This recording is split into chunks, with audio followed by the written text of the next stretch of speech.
네, 구독자 시청자 여러분 반갑습니다. 박 작가입니다. 오늘 새벽에 이제 연준이 금리를 발표를 했는데 예상대로 동결을 했습니다. 자, 그리고 이제 전날 밤에 생산자 물가 지수도 발표가 됐는데 역시나 예상치에 부합한 것을 넘어서 조금 더 이제 기대치보다도 더 좋은 결과를 보여줬습니다. 그럼에도 자산 가격은 오히려 하락하거나 좀 지지부진한 모습들을 보였죠. 자, 오늘은요, 제가 개인적인 사정 때문에 다른 기사들보다는요, 그 이후에만 좀 집중을 해서, 그리고 우리가 이 시장에 어떻게 대응할 것인지에 대해서만 좀 집중적으로 말씀을 드리겠습니다. 네, 제가 한번 말씀을 드렸는데요. 지금 요즘에 아마 스팸 문자들도 너무 많이 오고 그런 전화들도 많이 오고 지금 현재 시장이 조금씩 이제 반등하려는 움직임이 보이니까 사기꾼들도 굉장히 많이 늘어나고 있습니다.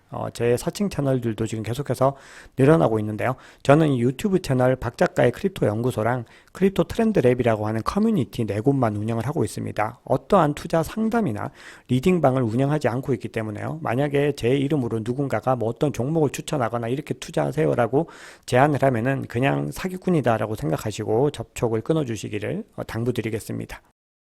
네, 모든 지표들과 금리 발표가 예상치에 부합을 했지만 결과는 그렇게 기대하는 만큼 좋지 않았습니다. 다우지수는 오히려 하락을 했고요.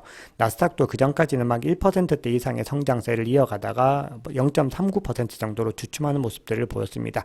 그 이유는 뒤에서 설명을 드리겠습니다. 네, 개별 주식들도요, 지금 보시면은 전반적으로 좀 눌려있는 모습들이 보입니다. 테슬라 같은 경우도 13거래일 연속 상승을 했는데 14일에는 성공을 하지 못한 모습을 보였고요. 빅테크들도요, 소폭 상승한 종목들도 있지만 하락한 종목들이 좀 더 많은 모습들을 보였습니다. 네, 이런 상황에서도 지금 분위기가 좀 좋은 거는 반도체 섹터이고요. 엔비디아 같은 경우는 어제도 거의 4.8%가량 상승을 했습니다. 네, 어제 생산자 물가 지수가 발표가 됐죠. 지금 보시면은 그 전날에는 소매 물가, 소비자 물가 지수가 발표가 됐는데 이번에는 이제 도매 물가거든요. 상승 속도가 더 크게 더욱 느려지는 모습들을 보이고 있습니다. 그래서 이전이 2.3%였는데 상승률이 무려 반토막 이상 났습니다. 그리고 예측치에도 크게 하회하는 모습들을 보이고 있는데 이 생산자 물가 지수는 통상적으로 이 소비자 물가 지수의 선행 지표로 받아들여지고 있거든요. 그래서 좀 그 의미가 큽니다. 그리고 지금 보시면은 굉장히 큰 낙폭 을 기록하고 있고요. 2020년 12월 이후로 가장 작은 상승폭을 기록을 했습니다. 네, 전월 대비로 봐도요. 지난달에는 0.2% 상승이었는데 이번에는 0.3% 하락을 했고요. 자, 예측치에서도 더 많이 하락을 했습니다. 그래서 굉장히 좀 성공적으로 지표가 나왔다라고 볼 수가 있습니다. 네, 근원 생산자 물가 지수 같은 경우는 소비자 물가 지수처럼 좀 지지부진한 움직임이 여전히 이어지고 있습니다. 네, 지금 현재 에너지 가격 자체가 지금 물가 지수에 영향을 많이 미치고 있기 때문에요. 에너지와 식품 등을 제외한 근원 PPI 같은 경우는 소비자 물가 지수처럼 좀 지지부진한 움직임을 보였습니다. 이전과 대비를 해도 분명히 하락을 했고요. 그리고 예측치보다도 하회를 하면서 그래도 나름 성공적인 결과라고 볼 수가 있고요. 그리고 전월 대비 같은 경우는 이전과 동일하고 예측치에도 딱 들어맞습니다. 그러니까 분명히 나쁜 결과는 아니지만 좀 지지부진한 결과다 이렇게 해석을 할 수가 있죠. 네, 금리 동결과 생산자 물가 지수는 시장에서 이미 예측을 하고 있었던 겁니다. 그렇기 때문에 사실은 이미 가격에 이것들이 다 반영이 되어 있었던 거예요. 선반영이 되어 있었기 때문에 지금 이 결과가 나오더라도 시장에서 우와 대박 이런 결과는 나오지 않습니다. 원래부터. 왜냐하면 시장은 불확실성에 의해서 많이 좌지우지가 되고요. 그리고 어떤 소스들이 있으면은 대부분은 선반영이 되는 거거든요. 근데 지금 하락을 시킨 요인들, 그러니까 이 시장을 더 억누른 또 요인은 뭐냐면은 이 연준에서 늘 강조드리지만 기자회견 이나 어떤 발언들을 주의를 하라고 말씀을 드리죠. 자, 이렇게 얘기를 했습니다. 연준에서요. 이번 금리 인상을 이제 동결한 거는 잠시 멈추는 개념이 아니라 그냥 생략에 가깝다. 그러니까 전체적으로 기조는 우리가 변함이 없고 그냥 한번 건너뛴 거에 불과하다. 이렇게 얘기를 하고 있습니다. 그리고 바로 다음 페이지에서 제가 점도표를 보여드릴 텐데요. 지금 중앙값이 5.6%로 나타나고 있습니다. 그러니까 올해 안에 두 차례 더 금리를 올릴 수 있다라는 부분들이죠. 그래서 시장이 거기에 굉장히 공포심이 작용을 해서 가격이 그때부터 하락을 하기 시작합니다. 그런데 제롬 파월 같은 경우도 이 자본시장의 움직임들을 의식을 할 수밖에 없거든요. 그래서 본인들의 이런 발언들이 이 자산시장에 악영향을 미치는 건 원치 않는다라고 하면서 이렇게 얘기를 합니다. 앞으로 FOMC는 미리 결론을 내고 시작하는 회의가 아니라 당시 상황에 따라서 결론을 내는 라이브 미팅이 될 것이다 라고 이렇게 다독여주면서 그냥 무조건 올리는 건 아니니까 좀 이해해라 이렇게 얘기를 합니다. 자, 그러면서 이제 뉴욕 증시도 낙폭을 좁히거나 상승세로 돌아섰는데 비트코인을 비롯한 가상자산은 더 큰 타격을 받게 된 거죠. 네, 다음 달 7월에 금리를 인상할 것이다 라는 전망이 65.7%입니다. 근데 지금 이 시점에서 이거는 큰 의미는 없습니다. 그런데 점도표 상으로 보면요. 지금 적어도 이번에 한 번은 더 금리를 인상할 것이다 라는 의견이 4명이나 되고요. 그 외에 지금 2번 올릴 것이다 라는 의견이 압도적입니다. 그리고 중간값이 아까 전에 말씀드렸듯이 5.6%입니다. 지금.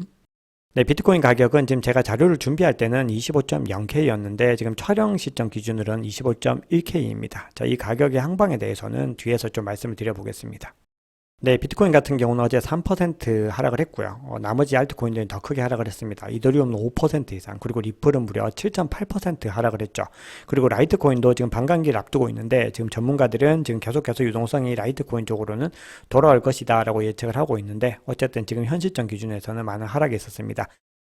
네, 비트코인 도미넌스는 여전히 49%를 경계로 해서 지금 횡보하는 흐름을 이어가고 있습니다. 네, 공포 및 탐욕 지수는 어제 이제 공포 단계로 전환을 했는데, 더 크게 하락을 했습니다. 지금 41로 지금 굉장히 공포 정도가 많이 짙어지고 있다라는 겁니다. 그래서 지금 플레이어들이 시장에서 굉장히 좀 두려움을 느끼고 지금은 약간 거리를 두고서 이 시장을 바라보고 있다. 이렇게 분석할 수 있습니다. 네, 그럼 CVD 차트를 좀 보겠습니다. 평소와 조금 다른 차트를 가지고 왔는데요. 자, 여러분들 먼저 제가 좀 드릴 말씀이 있는데 제가 최근에 계속해서 좀 어떤 불리시한 차트 관점을 보여드리지 않았죠. 그리고 계속해서 온체인 데이터를 통해서 시장이 하방 압력이 조금 더 강하다고 강조를 드렸어요. 네, 그런데 기술적인 분석 같은 경우는 우리가 투자에 굉장히 유용하게 활용을 할 수 있습니다. 그런데 맹신하지 말라고 말씀드리는 이유는 이런 상황들을 차트에서는 모두 다 반영을 할 수가 없기 때문에 그렇거든요. 자, 그런데 어쨌든 우리는 계속해서 시장에서 이제 투자를 이어가면서 이런 큰 하락과 큰 상승들을 계속해서 경험을 하게 되겠죠. 그랬을 때 우리가 이런 하락들을 또 계속해서 경험을 하게 될 텐데 우리가 어떻게 여기서 대처를 해야 될지를 투자 원칙을 세워서 잘 대응하는 것이 굉장히 중요합니다. 그래서 오늘 남은 이야기들은 그런 관점에서 좀 설명을 드려보겠습니다. 자, CVD 차트 전에 이제 파이어 차트를 먼저 보시면요. 지금 매수벽이 뚜렷하게 형성된 구간이 꽤 나오고 있습니다. 자, 지금 보시면은 지금 가격이 지금 사실은 여기 와 있습니다. 제가 이 차트를 조금 더 이 전 차트를 활용을 했는데 이 부분이 이제 매수백, 매도백 표시가 굉장히 잘 되어 있어서 그런데요. 지금 관점들은 제가 말로서 다 말씀을 드릴게요. 지금 25K의 가격이 거의 머물고 있는데 현재 가장 진하게 매수벽이 형성된 구간이 25K입니다. 그래서 이 구간에서 지금 지지를 받고 올라간 상황이죠, 지금. 자, 그런데 이 구간이 어떻게 계속해서 이어질 수 있을지는 우선 우리가 지켜봐야 되고요. 그 다음 매수벽이 두텁게 형성된 구간은 24.5K입니다. 자, 그 다음에는 23.7에서 8K 정도가 있고요. 만약 이 구간이 무너지면은 20K까지도 가능하다라고 하는 게 기술적인 관점에서의 어떤 가능성입니다. 자, 매도벽 같은 경우는 자, 이 구간에서는 지금 존재하지가 않고요. 뚜렷하게는 26.3K와 26.5K에서 지금 뚜렷한 매도벽이 신규로 형성이 되었습니다. 그래서 이 구간이 단기적으로는 지금 저항선으로 작용을 할 수가 있습니다.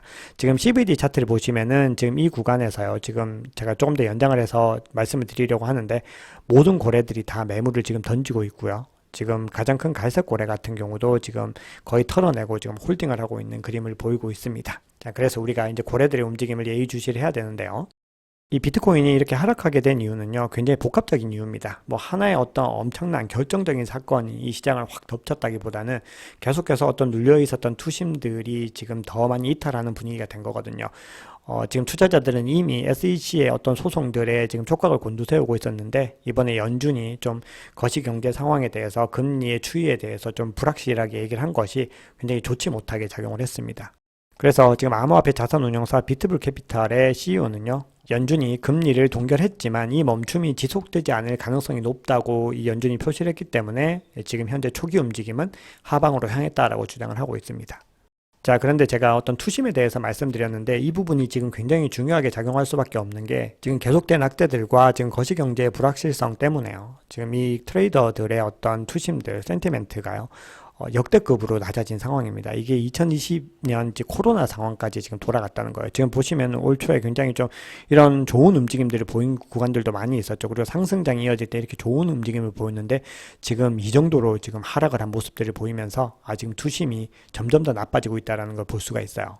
네, 그리고 제가 장표를 만들고 있는 동안에도요, 계속해서 웨일 얼럿에서 이 고래들이 지금 거래소로 물량을 이동하고 있다라는 속보들이 뜨고 있습니다. 자, 이 얘기는 지금 앞으로도 이런 흐름들이 또 이어질 가능성이 있다라는 부분들이거든요.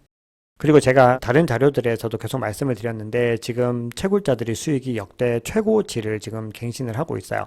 채굴 비용 자체가 37.6빌리언 달러 정도인데 그 수익은 51.5빌리언 달러 정도예요. 그래서 순이익이요 139억 달러. 정말 막대한 수익을 지금 얻어내고 있는데 이 비트코인을 거래소로 지금 보내고 있는 양들도 늘어나고 있다는 거죠. 그래서 이것 역시도 단기적으로 지금 가격이 하락할 수 있는 어떤 트리거가 될 수가 있습니다.